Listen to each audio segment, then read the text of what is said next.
सबसे प्यारी है, माँ तू जग में न्यारी है। माँ तू सबसे प्यारी है, माँ तू जग में न्यारी है। अपने आंचल में रखना, अपने आंचल में रखना, हमें वरदानों से भरना।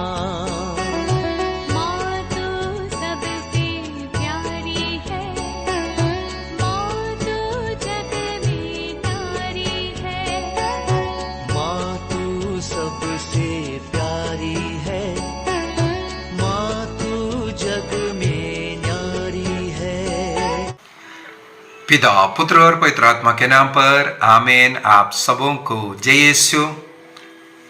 कल के क्लास में हम लोग मृत्यु के बाद हम लोगों का क्या अवस्था है, हमें स्वर्ग जाना चाहिए, और जो गलत शिक्षा मृत्यु के बाद सब सो रहा है, उन लोगों ने ईश्वर की स्तुति करता है या बात कर सकता है, कुछ नहीं कर सकता है, ऐसा जो झूठी शिक्षा, उसका हम लोगों ने खंडन किया। और उससे जुड़ा हुआ, क्योंकि कल का ही क्लास थोड़ा लंबा हो रहा था, तो एक और क्लास आज ला रहा हूँ। कुछ झूठी ऐसा शिक्षा है, केवल अधिकतर जो ये शिक्षा को केवल फॉलो कर रहा है कैथोलिक चर्च। प्रोटेस्टेंटों में अनेकों ग्रुप है। कुछ ग्रुप प्यूरिफी होने के विषय में, क्योंकि अपवित्र वस्तु हम लोग प्रकाशना ग्रंथ उसके अध्याय 21 रेवलेशन चैप्टर 21 वर्स 27 में पढ़ते हैं, लेकिन उसमें ना तो कोई अपवित्र वस्तु प्रवेश कर पाएगी। स्वर्ग में कोई अपवित्र वस्तु अगर पवित्र नहीं है, वो प्रवेश नहीं कर पाएगी। ना तो कोई ऐसा व्यक्ति जो घृणित काम करता है या झूठ बोलता है, झूठ बोलने वाला या घृणित काम करने वाला व्यक्ति स्वर्ग में प्रवेश नहीं कर सकता है करके प्रकाशना ग्रंथ अध्याय 21 वाक्य 27 में, रेवलेशन चैप्टर 21 वाक्य वर्स 27 में लिखा हुआ है।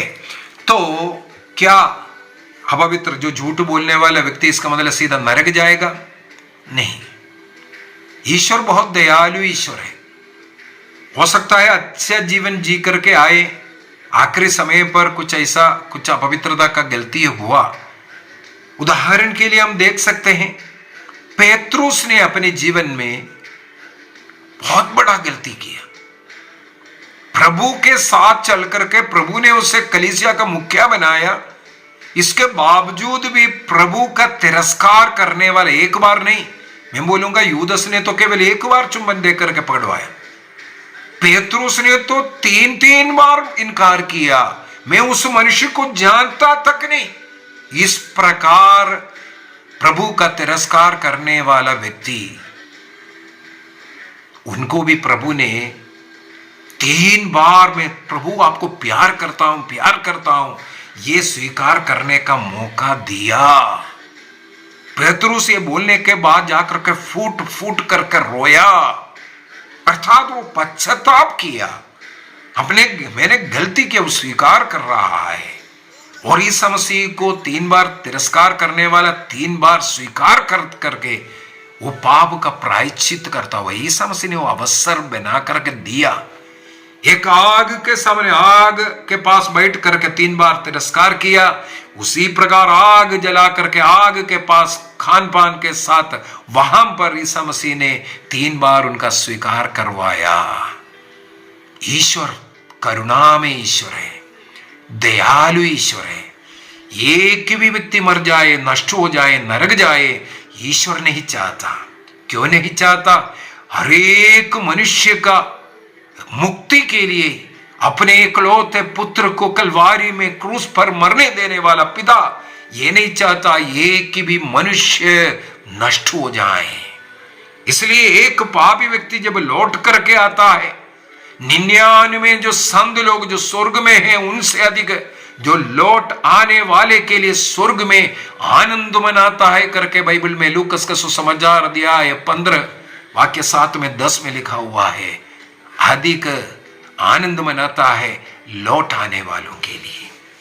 इसलिए कैथोलिक चर्च बाइबल के आधार पर और हमारे परंपरागत जो विश्वास के अनुसार ये सिखाते हैं कि मनुष्य के, मैंने कल के क्लास के अंदर बोला था, मृत्यु के बाद 3 जो जीवन, एक स्वर्ग जाना, या सेकंड मैंने बोला प्यूरिफाई होकर के पवित्रीकरण होना है, प्यूरिफाई होना, पर्गेटरी बोलते हैं उसको, वहां जाना, या तीसरा नरक। उसी समय पर एक जजमेंट हो रहा है, मृत्यु के समय पर इनका कहां जाना है उसके अनुसार जाता है। तो कुछ लोग ये सिखाते हैं कि ये पर्गेटरी नाम का एक जगह नहीं है। कैथोलिक चर्च भी ये नहीं बोल रहा है ये कोई जगह है, जैसे इंग्लैंड है, इंडिया है, पाकिस्तान है, ऐसा कोई जगह नहीं है। एक अवस्था कहते हैं, स्वर्ग राज्य का एक अवस्था है। संसार में रहते हुए हमें स्वर्ग का अनुभव में, उस अवस्था में रहना, तब हम स्वर्ग में जाता है। एक अवस्था है, एक स्टेटस, एक स्टेज है, एक लेवल है ऐसा। तो किस लिए पवित्र बाइबल हम लोगों को यही सिखाते हैं, ये पर्गेटरी का क्या जरूरत है। जैसे हमने प्रकाशना ग्रंथ में पढ़ करके सुना है, कोई भी अपवित्र वस्तु वहां प्रवेश नहीं कर सकता। क्यों? उस स्थान केवल पवित्र है, ईश्वर पवित्र है। पेतरुस का पहला पत्र अध्याय 1 वाक्य 15 में यही सिखाता है, आप पवित्र बनो जैसे ईश्वर पवित्र है। जिसने तुम्हें बुलाया है उसके समान पवित्र बनने के लिए, हमारे लिए मरने वाला, क्रूस पर मरकर के हमें मुक्ति देने वाला, पवित्र करने वाला ईश्वर पवित्र है। बाइबल के अंदर ईश्वर अपने विषय में जो बताया वो है, ईश्वर पवित्र है करके, मैं पवित्र हूं। ईश्वर ने अपने को पवित्र है करके, स्वर्गदूत यही बोल करके निरंतर उनकी स्तुति करता है, पवित्र पवित्र विश्वमंडल के प्रभु ईश्वर बोल करके निरंतर उनकी स्तुति करता है। इसका मतलब स्वर्ग में केवल वही व्यक्ति प्रवेश कर सकता है जो पवित्र है। इसका मतलब सारे अपवित्र लोगों को नरक में डालना नहीं, केवल नरक में उन लोगों को डालता है जो लोग पश्चाताप करने के लिए तिरस्कार करता है, आत्मा मारू पाप में जीवन जिया, अर्थात नरक का जीवन जिया, और मृत्यु के बाद वो नरक में जा रहा है। वहां से फिर मृत्यु के बाद उनको कोई नहीं बचा सकता।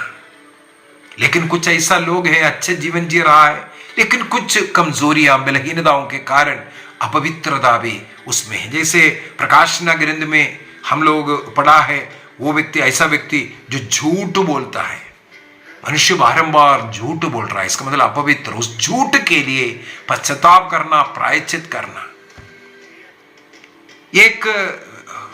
एक बार नहीं 2 बार मैंने एक क्लास लिया था, जो कैथोलिक चर्च के अंदर जो पाप से जो दंड मोचन मिलने के लिए, काली के दंड से जो मोचन मिलने के लिए दंड मोचन उसे कहते हैं।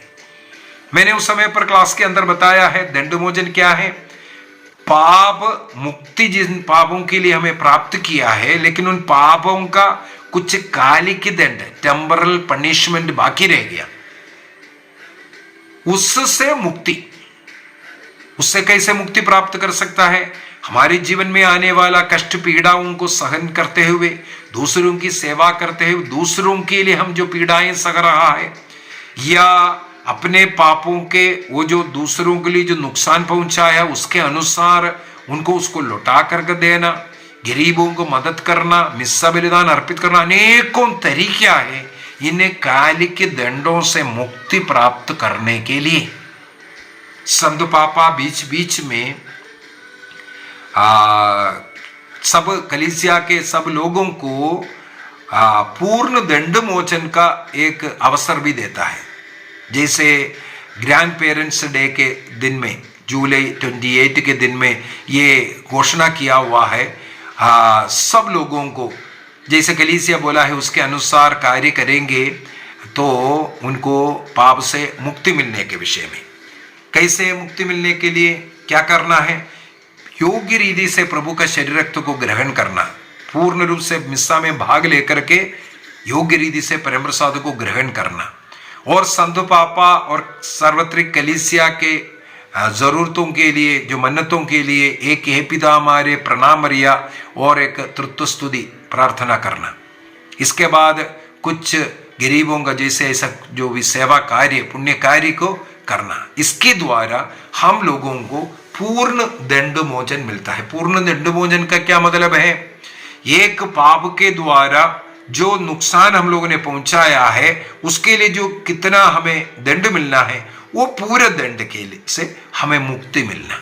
मान लो 1 साल का दंड उसके लिए मिलना था, उस 1 साल का दंड से हमें मुक्ति मिला। उस एक पाप के लिए जितना दंड था उससे मुक्ति मिलने को पूर्ण दंड मोचन कहते। काले की दंड भी मान लो 100 दिन का दंड मिलना था, उनमें से 10 दिन का या 1 साल का दंड मिलना था, उनमें से कुछ दिन का। जैसे मैंने एग्जाम्पल सिखाया था, क्रूस को प्रॉपर तरीके से जो प्रार्थना के द्वारा अगर हम करेंगे 100 दिन का दंड मोचन हमें मिलता है। इसका मतलब हर बार हम पवित्र क्रूस का चिन्ह को अपने शरीर में अंकित करते ही कलीसिया द्वारा ये 100 दिन का दंड मोचन मिल रहा है। इस प्रकार हम जीवित रहते वक्त समय समय पर और प्रतिदिन अपने जीवन में प्रार्थनाओं के द्वारा, मिस्सा बलिदान के द्वारा, कलीसिया के लिए प्रार्थना करते हुए, गरीबों को मदद करते हुए, ऐसा पुण्य कार्य करते हुए हम इस काल के दंड से मुक्ति प्राप्त करना है, दंड मोचन प्राप्त करते रहना है। जो लोगों इस प्रकार जीवित रहते वक्त पूर्ण दंड मोचन मिल चुका है सब पापों के लिए, उनके मृत्यु के बाद वो सीधा स्वर्ग में जाएगा। मैं इसलिए कई बार सिखाता हूं, जो लोग इस जीवन में इस प्रकार पूर्ण दंड मोचन कमाया नहीं है, वे लोग मृत्यु के बाद उनको पर्गेटरी में, प्यूरिफिकेशन का उस अवस्था में रहना पड़ता है। उस अवस्था में रह करके धीरे धीरे कष्ट पीड़ाओं के द्वारा हम लोग, और कलीसिया हमारे लिए प्रार्थना कर रहा है, मृतकों के लिए हम लोग प्रार्थना अर्पित कर रहा है, उसके द्वारा हम उससे धीरे धीरे शुद्धिकरण होते होते जब शुद्ध हो जाएगा हमारी आत्मा स्वर्ग में प्रवेश करता है। तो उस अवस्था को हम लोग पर्गेटरी या शोधकाग्नि कहते हैं। कई बार इन लोग ये पूछते हैं, ये पर्गेटरी शब्द बाइबल में दिखाओ। बाइबल में नहीं है, लेकिन बाइबल में इसके विषय में अनेकों जगहों पर लिखा हुआ है, लेकिन पर्गेटरी शब्द नहीं है। उदाहरण के लिए पवित्र तृत्व, ट्रिनिटी शब्द बाइबल में नहीं है, लेकिन हम लोग विश्वास करते हैं ईश्वर ट्रिनिटी है, पवित्र तृत्व है, पिता पुत्र पवित्र आत्मा एक ईश्वर है। लेकिन ट्रिनिटी शब्द बाद में चल करके कलीसिया ने हमें दिया। कैथोलिक कलीसिया का टीचिंग में ये ट्रिनिटी शब्द, तृत्व शब्द आया, ये बाइबल का शब्द नहीं है। बाइबल जो बनाने के समय पर यह तृत्व शब्द नहीं था। उसी प्रकार बाइबल में अनेकों वचन है प्यूरिफिकेशन के विषय में, पवित्रीकरण के विषय में, और हमें यह भी मालूम है अपवित्र वस्तु स्वर्ग में भी नहीं प्रवेश करेगा। तो हम लोगों को यह सीखने की जरूरत है। पर्गेटरी शब्द बाइबल में ढूंढेगा तो नहीं मिलेगा। ये शब्द कहां से मिला? पर्गेटरी ये एक लैटिन शब्द है, पर्गेटोरियम, उस शब्द का इंग्लिश शब्द है पर्गेटरी। अभी पर्गेटोरियम कहां से आया?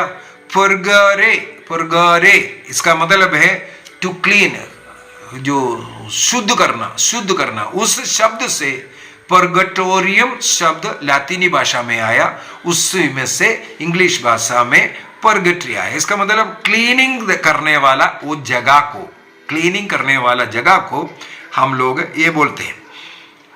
हम लोगों को आदिम कलीसिया के जो संत अगस्तीन का राइटिंग में, या बहुत बड़ा तत्वशास्त्री है थॉमस एक्विनास, उनके राइटिंग्स में सब ये क्लीनिंग का, इस पर्गेटरी का विषय में लिखा हुआ हमें पढ़ने के लिए मिलता है।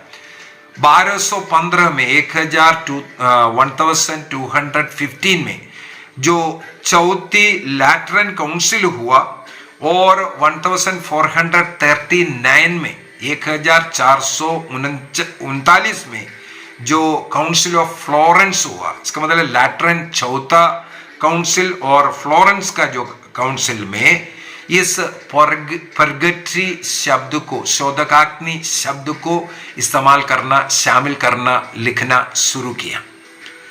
कैनन लॉ के अंदर भी इस शब्द को इस्तेमाल किया हुआ है। कैनन लॉ 1030 में मृत्यु के बाद 1030 में मृत्यु के बाद, सॉरी, कैटेकिज्म ऑफ कैथोलिक चर्च 1030 वहां पर मृत्यु के बाद का प्यूरिफिकेशन के विषय में वहां पर हम लोगों को सिखाते हैं। और साथ ही साथ बाइबल का कुछ वचन को भी हम लोग इसके विषय में मनन चिंतन करना जरूरी है।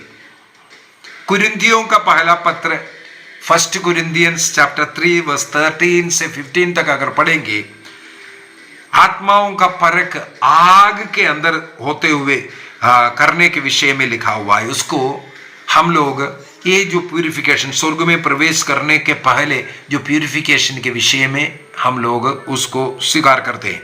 सेकंड, मत्ती के सुसमाचार अध्याय 12:32 में, मैथ्यू चैप्टर 12:32 के अंदर, पवित्र आत्मा के विरुद्ध पाप क्षमा नहीं करेगा यह लोग में और परलोक में, या ऐसा करके लिखा है। इसका मतलब है इस मृत्यु के बाद भी कुछ पाप क्षमा हो रहा है, मृत्यु के बाद भी कुछ क्षमा हो रहा है, इस कारण ऐसा लिखा हुआ है। यीशु मसीह ने स्वयं सिखाया है। लेकिन पवित्र आत्मा के विरुद्ध का करने वाला पाप वो क्या है, वो पाप के विषय में भी मैंने क्लास ले चुका है। एक पवित्र आत्मा के विरुद्ध करने वाला कौन सा पाप है, सीधी सी बात, जो पश्चाताप की मौका मिल रहा है, प्रायश्चित करने का, पश्चाताप करने का, ये पवित्र आत्मा द्वारा मिलने वाला है। लेकिन उसका अवहेलना करना, उसका निंदा करना, ये है। रेवलेशन चैप्टर 21-27 में साफ साफ बताया है, अपवित्र वस्तु स्वर्ग में प्रवेश नहीं करेगा। और उसके आधार पर हम लोग एक और वचन देख सकता है, इब्रानियों का पत्र दिया है 12-14 में, हीब्रूज चैप्टर 12 वर्स 14 में, पवित्रता के बगैर कोई ईश्वर का दर्शन नहीं कर सकता। इसका मतलब स्वर्ग में ईश्वर का दर्शन चाहिए तो हमें पवित्र रहने की जरूरत है। तो मनुष्य पापी है। यदि ये कोई कहता है कि मैं पवित्र हूं, मेरे में कोई कमी नहीं है, मैं डायरेक्ट स्वर्ग जाएगा। योहन का पहला पत्र दिया 1:8 के अंदर संधि योहन लिख करके बोलते हैं, इस प्रकार बोल करके अपने को धोखा नहीं देना।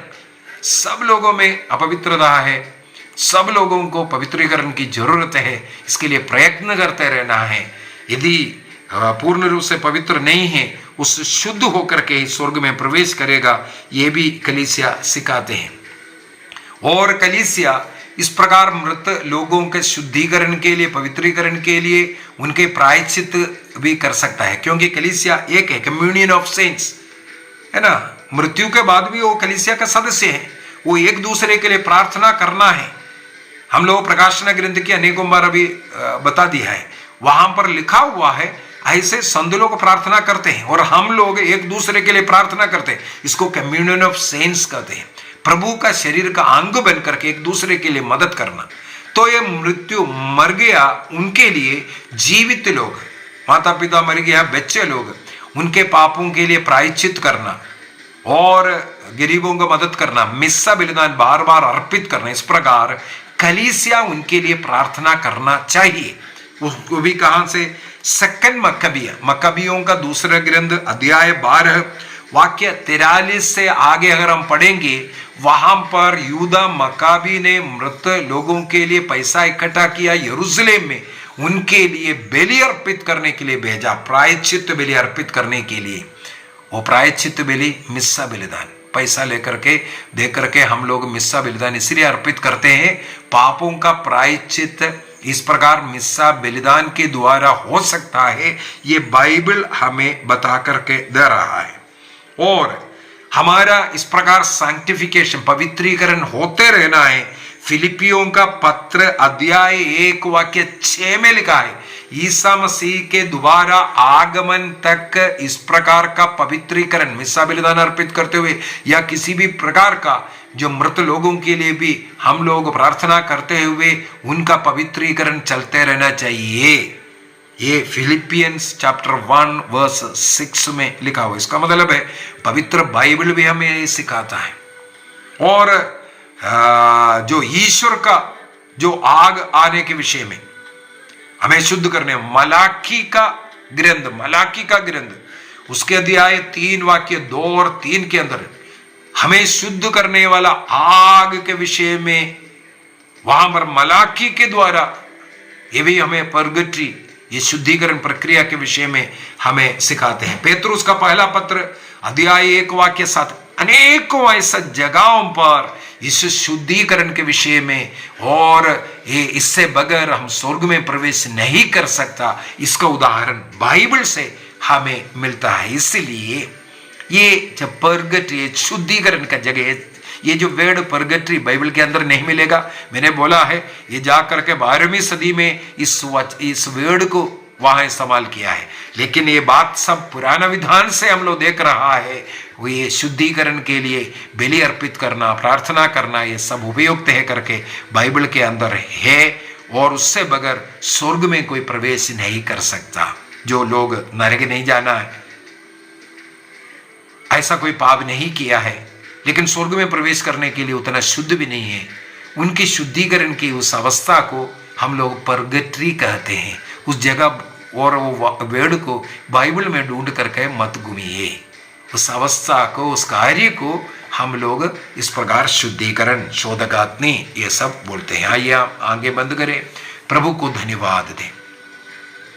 जितने भी लोग इसके विरुद्ध में जो सिखाते हैं, हम कैथोलिक चर्च यही सिखाते हैं, शुद्ध वस्तु स्वर्ग में जाएगा। हमारे एक शुद्धिकरण का जरूरत है। जीवित रहते वक्त हमें कोशिश करना चाहिए इस प्रकार शुद्ध होने का। जो लोग शहादत, अपना रक्त बहाया प्रभु के लिए, उनके उस रक्तपात के द्वारा हम विश्वास करते हैं उनके जीवन काल का सारे पाप शुद्ध होता है। जो लोग अपने जीवन को इस प्रकार अर्पित कर रहा है, प्रभु के नाम पर कष्ट पीड़ाएं सह रहा है, उसके द्वारा वो शुद्ध होते जाता है। हमारे जीवन में अन्य लोगों के द्वारा मिलने वाला अपमान, निंदा, कष्ट, प्रभु का सेवक होने के कारण, प्रभु के कारण जो हमें पीड़ाएं सहना पड़ता है, ये सब हमारे शुद्धिकरण के लिए, हमें स्वर्ग जाने के लिए सहायक बनेगा। प्रभु को धन्यवाद दीजिए। प्रभु हम सबों को आशीष प्रदान करे, पिता, पुत्र और पवित्र आत्मा के नाम पर, आमीन। आप सबों को जय यीशु।